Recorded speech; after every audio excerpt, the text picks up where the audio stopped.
Bendiciones para cada uno de ustedes, mis amados hermanos de Conexión Vertical. Sea nuestro Hashem, nuestro Dios, vuestro Elohim, guardando sus pisadas, su entrada y su salida de cada uno de los lugares a donde ustedes se dirijan. En este Tanat, en la historia de hoy, en esta cápsula de fe, quiero hablarles de algo muy importante en nuestra vida, y es el saber buscar respuestas, el saber ir a la persona, y más que a la persona, al ser más indicado para poder buscar respuestas. Pueden haber muchas cosas, situaciones que nos estén agobiando. El enemigo nos puede estar atacando por cualquiera de las partes, pero si sabemos enfrentar, no con nuestras fuerzas, sino con la fuerza de nuestro Santo Padre, porque escrito está: no es con mis fuerzas, mas es con su Santo Espíritu. No es con espada ni con ejército, sino con su Santo Espíritu, que se libran muchas de nuestras batallas. Les traigo una historia que nuestro Padre el día de hoy nos ha regalado para enseñarnos algo muy bello, y es que a pesar del miedo y del temor que puedan hacer en nosotros, siempre va a haber una solución. En las manos de nuestro Dios siempre hay una solución.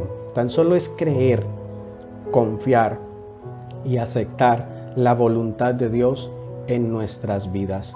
Claro está, cuando hablamos de aceptar la voluntad de Dios, es lo que Él desee en nosotros, mas no querer que Dios haga lo que nosotros deseamos, porque jamás será de esa manera.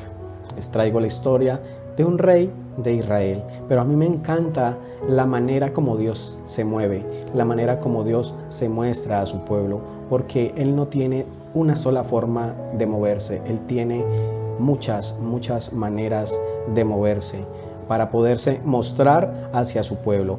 A mí me encanta la manera en la que Dios actúa, porque no es como yo creo o como yo quiero, sino es una manera infinita de actuar de Dios. Tiene muchas maneras para Él actuar, es así como se puede describir, es una manera infinita la manera en que Dios actúa. Y si vamos al origen, si vamos al raigón, vamos a la raíz del hebreo, de cómo fue escrita, realmente eso es lo que dice. La manera de Dios actuar es infinita. En muchas de las traducciones, y se estudia muchos de los textos bíblicos, ellos tratan de decirlo en una palabra, y es multiforme manera de Dios actuar. A mí me gusta más el origen, el raigón, saber que Dios tiene una manera infinita, incontable, tiene demasiadas formas de poder hacer con nosotros según su santa voluntad. Y como decía hace un momento, claro, si nosotros dejamos que Él actúe en cada una de nuestras vidas. A mí me fascina, a veces Él puede sorprendernos, y Él tiene un estilo único de actuar en cada uno de nosotros. Y aquí es donde en ocasiones también miramos el Tanat y encontramos una palabra que le dicen el de repente de Dios. El de repente de Dios es eso, esas maneras de sorprendernos, esas sorpresas divinas que vienen de su voluntad, que vienen de sus manos, que vienen a darnos a nosotros esas sorpresas cuando Él las ha autorizado. Cuando nosotros pedimos y oramos y hemos cumplido el tiempo de orar, hemos cumplido el tiempo de insistir y hemos cumplido el tiempo de esperar, también vendrá entonces, cumplidos estos tres, el tiempo de recibir bendición. Vea, si yo pudiera hablar con cada uno de ustedes, entonces creo que tendríamos muchas horas para hablar con tantas cosas y tantas obras que Dios les ha sorprendido, o de los de repentes de Dios, de las sorpresas de Dios, y cómo Él ha actuado de tantas maneras.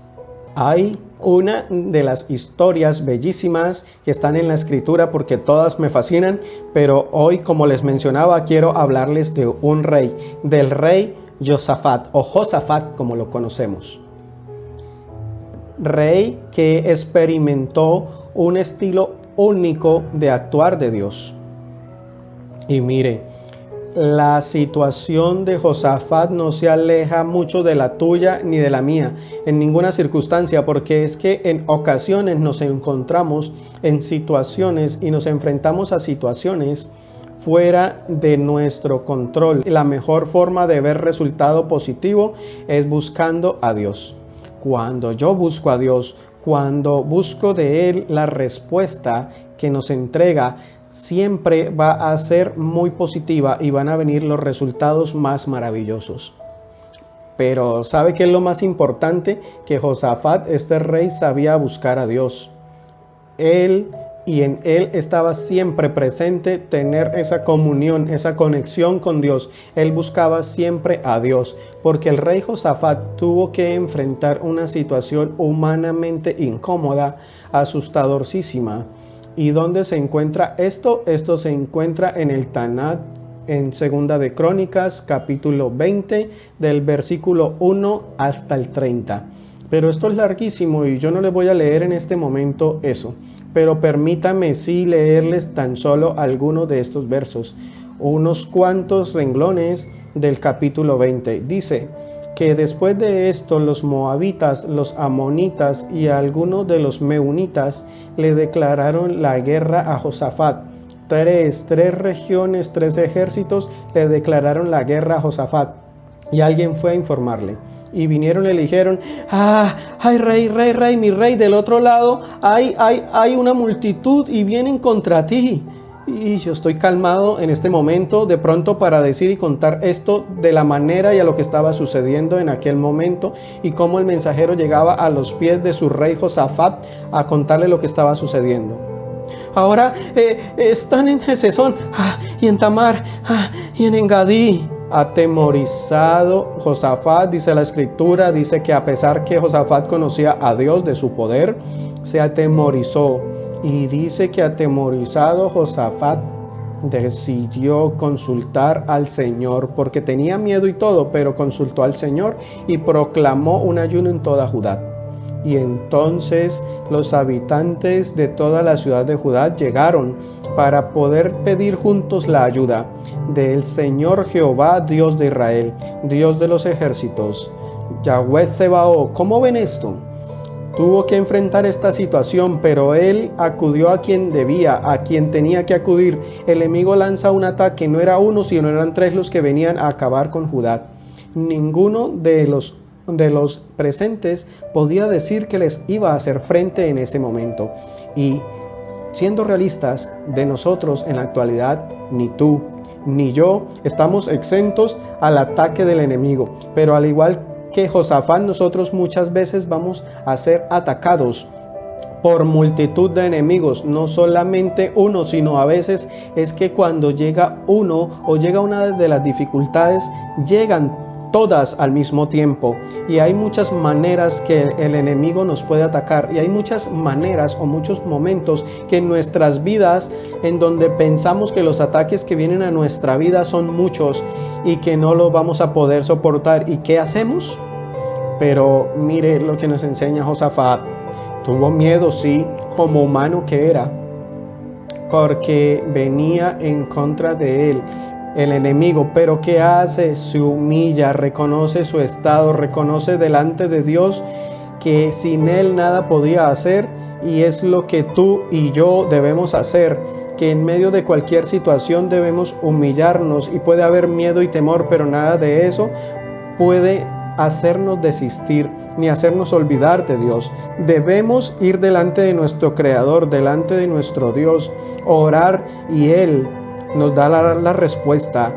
Josafat ora a Dios y Él le da la respuesta. Le dice: Señor, contigo todo lo puedo. Cuando yo me humillo, reconozco de dónde viene toda mi fuerza. Y aparte de eso, convocó Josafat a todo su pueblo. ¿Qué hace un verdadero líder? Un líder nato hace participar a toda su población, a que su pueblo, su gente, todos participen. Es decir, enseña al pueblo que son uno solo. Nosotros aquí en Conexión Vertical oramos por situaciones, necesitamos respuesta en ocasiones de nuestro Padre Celestial de ciertas situaciones que ameritan una respuesta un poco más rápida que otras. No quiere decir que estemos nosotros haciendo que Dios se mueva y corra nuestra voluntad. No es eso, pero sí dentro de nuestra oración tratamos de hacerla un poco más efectiva y eficiente y le decimos: Padre, en tu tiempo, y si es posible de acortar los tiempos, da la respuesta según tu voluntad, porque necesitamos respuesta de Dios ante esa situación, y hay situaciones, hay peticiones en las que Dios ha dado respuesta rápidamente. Entonces, Josafat nos enseña su historia, que supo clamar a Dios. Esto es reconocer el dominio de Hachén, reconocer la autoridad y el poder de Dios. Es importante la respuesta de Elohim, de Jehová de los ejércitos, de Yahweh Sebaot. Es hermosa. Fue Josafat a Dios, se humilla delante de él y clama. Le dice: no sabemos qué hacer, pero en ti hemos puesto nuestra esperanza. Eso está en el verso 12 del capítulo 20 de Segunda de Crónicas. Y mire más adelante, hay un profeta que está allí en medio de ellos y le dice, cuando ellos están orando y están pidiendo, se levanta un pequeño joven y le dice: escuchen, habitantes de Judá y de Jerusalén, escuchen también su majestad, porque está ahí todos convocados en el templo. Y hay respuesta de Dios inmediatamente, y la respuesta de Dios es la siguiente. El profeta habla después de que ellos clamaron y le dijeron: Señor, en ti hemos puesto nuestra esperanza, nuestra confianza, ¿qué debemos hacer? Y Dios les responde y dice: así habla el Señor, no tengan miedo ni se acobarden cuando vean ese gran ejército, porque la batalla no es de ustedes sino mía, dice el Señor. ¡Ay, gloria a Dios! Amén. Cuando estas respuestas vienen de parte de Hachén, es su gloria la que se manifiesta. Les dice: no tengan miedo, no se acobarden, porque la batalla no es de ustedes, es mía. Ustedes han creído en mí y yo no les voy a defraudar. ¡Qué bendición tan grande! Eso es Dios, ese es Hachén. Y si usted sigue leyendo, vea, quisiera que sacara el tiempo para poder leer el Tanat, poder leer la escritura, la palabra. Comprométase delante de Dios a que va a leer Segunda de Crónicas capítulo 20 completo. Léase toda la historia y va a entender mejor este Tanat, va a entender mejor esta cápsula de fe, vas a saborear mejor este platillo, vas a entender un poco más de lo que nuestro Padre les quiere enseñar. Mire, le dice la historia que tan pronto empezaron a cantar alabanzas al Señor, y ellos se fueron a la guerra y se fueron a la emboscada hacia los ananitas, hacia los moabitas, hacia el monte de Seir, que se habían venido contra Judá. Dice que ese ejército empezaron a atacarse entre ellos mismos, se aniquilaron, se exterminaron entre ellos mismos. Se mataron uno con otro, se confundieron, y cuando los hombres de Josafat, los del pueblo de Judá, llegaron a la torre del desierto para ver el gran ejército enemigo, no vieron sino cadáveres que yacían en tierra. Ninguno había escapado con vida, dice el Tanat. Entonces Josafat y su gente fueron para apoderarse del botín, y entre los cadáveres se encontraron muchas riquezas, vestidos y joyas preciosas. Cada uno se apoderó de todo lo que quiso y hasta más no poder. Era tanto el botín que tardaron 3 días en recogerle. ¡Ay, cómo ven esto! ¡Qué bendición enorme! A esto le llaman el Valle de Beraca. A este lugar le pusieron de esta manera. ¿Y por qué le llaman así? El Valle de Beraca. Y también le pido a mi Padre que nos dé el privilegio de poder ir y conocer esta tierra tan bella, tan hermosa y bendecida. Ir a esa tierra de Israel, en la cual están nuestros hermanos mayores, donde viene la raíz de nuestra fe. Esto queda allá, el valle queda en la carretera principal, en la vía principal de la actual Hebrón y Jerusalén. Allá está el Valle de Beraca. ¿Y sabe por qué se llama el Valle de Beraca? porque el nombre que le dieron es Valle de las Bendiciones. Bendición es Beraca en hebreo. Y por eso, después de su victoria, Josafat, que estuvo allí sobre Moab y sobre Amón, le puso el valle de bendición, el valle de Beraca. Eso que atribuló y atormentó a Josafat se convirtió en bendición. Y eso también va a pasar contigo. Eso, aquello que te atribula y no te deja dormir, no te deja descansar, se va a convertir en bendición. Ahora, después de recibir la palabra de parte de nuestro Padre, Él va a pelear por nosotros. Entonces tenemos la certeza que algo va a pasar, algo va a suceder y los resultados van a ser recibir bendición, recibir el gozo, la liberación, alabarle a Él. Porque después viene todo alabándolo y termina el texto de esta historia diciendo que a son de arpa, de lira y de trompetas, y todas las demás naciones se enteraron cómo el Señor había peleado contra los enemigos de Israel. El temor se apoderó de cada uno de ellos. Por lo tanto, el reinado de Josafat fue por muchos años con tranquilidad y paz por todas partes. Y eso es lo que Hashem va a hacer, es lo que nuestro Yahweh quiere para cada uno de nosotros. No necesitamos pelear la batalla. Hay muchas de las batallas que debemos entregársela a los pies de nuestro Padre Celestial, así como lo hizo este rey, así como lo hizo este siervo de nuestro Dios, a los pies, a la misericordia y a la voluntad de Dios. Hay batallas que no necesitamos nosotros luchar, que nuestro Padre va por nosotros a luchar. Pero para eso necesitamos tener fe, para poder creer todo lo que Dios puede y quiere hacer con tu vida y en la mía. Hoy, en este momento, es el mejor momento para pedirle a Dios que te ayude a tener fe. Una fe inamovible que nadie pueda derrotar en ti, y que aprendas a que las batallas las gana el Todopoderoso, y que yo soy capaz de entregarle todo y cada batalla que entregue, y que cada día decirle: Señor, descanso en ti, en tu santo nombre, te alabo y te exalto. ¿Y a quién voy a pedir? ¿A quién más sino a ti, Señor? Y tú dices: mía es la batalla, no te preocupes, y vendrá así la bendición, que no sabrá cómo recoger de tanta dicha, de tantas cosas que Dios entregará en el nombre de nuestro Dios. Bendigo tu día, tu vida, tu dificultad, tu problema, porque se va a venir a volver también en una bendición en el nombre de nuestro Yahshua HaMashiach. Y vas a decir: este es el valle de Beraca, este es el valle de bendiciones hoy en día para mí, en el nombre de nuestro Señor Jesús. Amén, amén y amén. Un abrazo, conexión vertical, una conexión directa con Dios. Shalom Hazonai. La paz de Dios.